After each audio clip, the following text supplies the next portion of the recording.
My mother-in-law thought I was a cat, literally. I'm a pretty normal guy. I work in an office, I like craft beer, and I hate Mondays.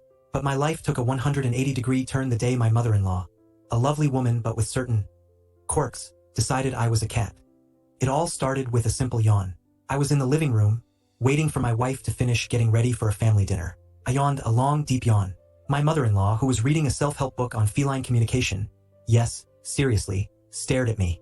Her expression was a mixture of fascination and terror. "Look, it's a cat. A giant cat," he shouted, pointing a trembling finger at me. My wife, accustomed to her mother's eccentricities, let out a nervous giggle. I, for my part, was dumbfounded. "Excuse me?" was all I could articulate.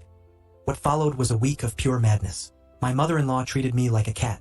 She would leave cat food in my dish, sardines, pet my head like I was a giant feline, and call me Michi or Whiskers.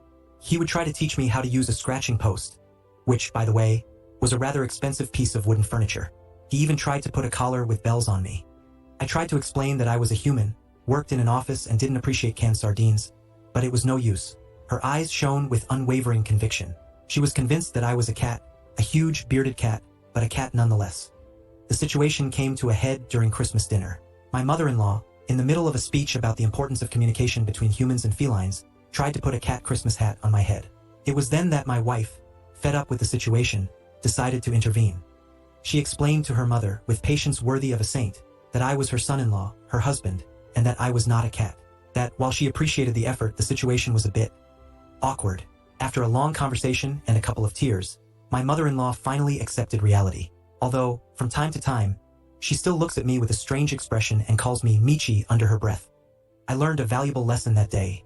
Never yawn too close to a person who believes in feline communication.